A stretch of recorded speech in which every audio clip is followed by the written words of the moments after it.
오늘 박사님의 두 번째 강의 주제, 항문 괄약근 무력증입니다. 항문이 불편하다면 일상생활을 할 때 참 곤란할 것 같은데요. 항문이 불편해서 내원한 환자가 있었나요? 네. 항문병 때문에 내원했던 그런 70대 할머니입니다. 항문 괄약근이 무력해서 그런지는 모르지만 대변이 줄줄 샌다고 그랬습니다. 아무리 연세가 70대라도 항문에서 대변이 샌다. 이것은 너무나 심각한 병입니다. 또 얼마나 고통스럽겠습니까? 아무리 연세가 많더라도. 그런데 문제는 아무리 검사를 하고 치료를 해도 해결되지 않는다고 그러면서 아드님과 함께 내원을 했습니다. 근데 한의학적으로 침술 치료와 한약을 투여했는데 대변이 줄줄 새는 이런 현상들이 점점 좋아진 경우가 있었습니다. 대변이 새면은 아무 일도 할 수가 없죠. 누구를 만날 수도 없고 무슨 일을 할 수도 없고 정말 심각한 병이 아닐 수 없습니다. 대변이 속옷에 조금만 묻어도 냄새가 날 텐데 샌다니 이거는 말이 안 되는 얘기입니다. 그래서 할머니께서 하시는 말씀이 너무나 절망적이었는데 그래도 다행스럽게 한방치료로 이렇게 치료되니 너무나 감사하다는 그러한 얘기를 한 적이 있습니다. 네, 정말 말만 들어도 고통이 크셨을 것 같습니다.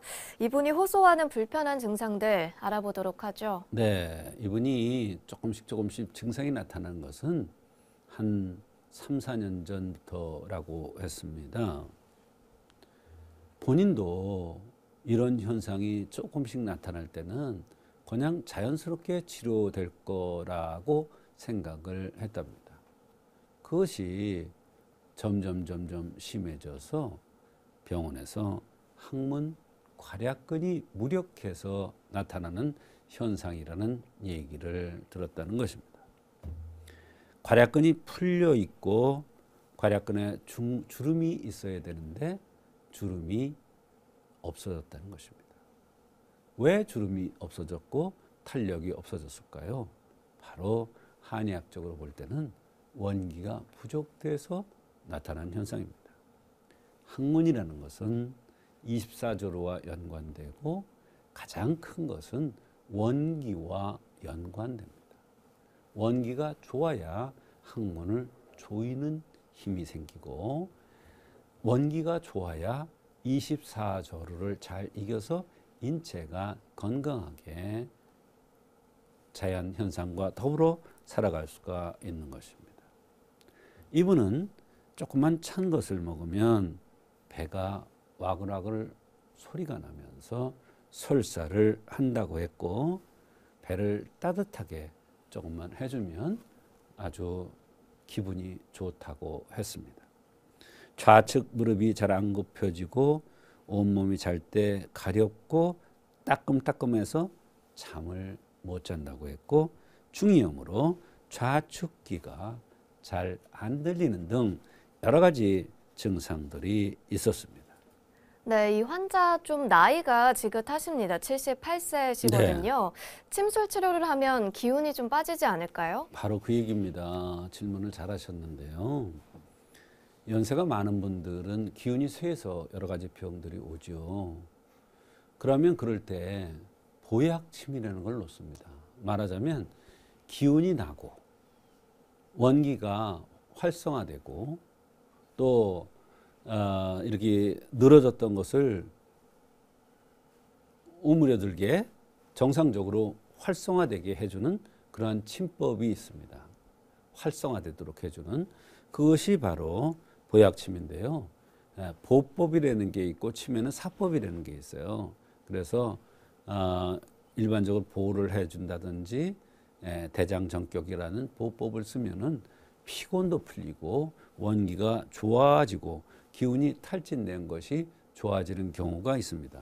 물론 그렇지 않은 경우에는 뜸을 뜨면은 또 좋아질 수가 있는 것입니다. 그래서 침법이 있고 뜸법이 있고 그래도 안 되는 경우에는 한약을 쓰는 것이죠.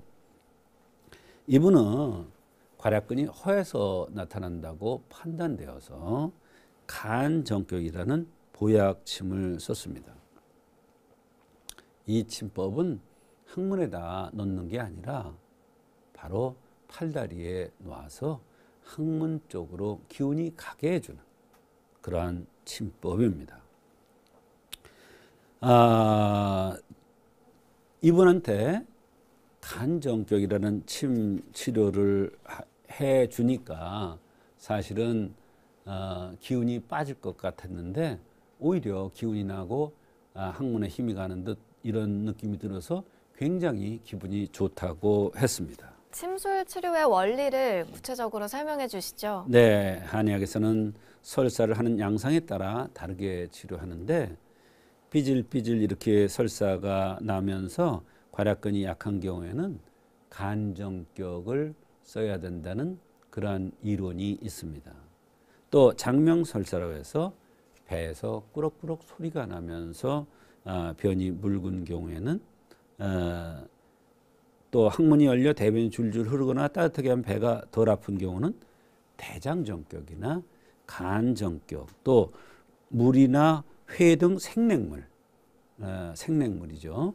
차고 냉한 거 이런 것들을 먹고 설사나는 경우에는 대장정격 또는 간정격이라는 이론에 따라서 간정격을 우선적으로 선방하여 치료했는데 좋은 효과가 있었던 것입니다. 네, 박사님께서 간정격이라고 했는데요. 이게 정확하게 어떤 의미입니까? 네, 간장의 기운을 돋궈주는 것이죠.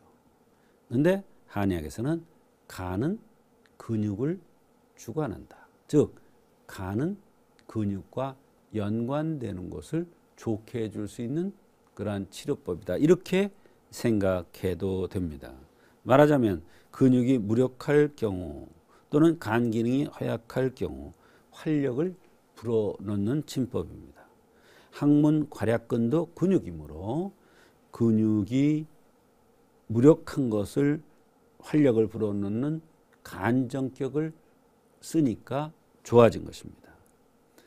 그 밖에도 간정격이라는 침법은 다양한 효과가 있는데 팔에 2곳, 다리에 2곳 합해서 4개의 혈만 가지고 이렇게 좋은 효과를 볼 수가 있는 것입니다. 네, 박사님, 침과 함께 혹시 한약도 쓰셨나요? 네, 한약도 투여했습니다.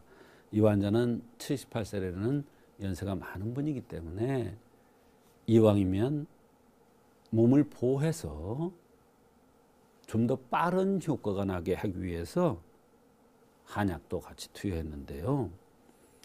대변이 줄줄 샌다는 것은 위기가 손상된다. 즉 원기가 부족해서 나타나는 현상이라고 볼 수가 있습니다. 그래서 원기를 돋구는 그러한 치료를 하기 위해서 이공산이라는 명약을 투여했습니다.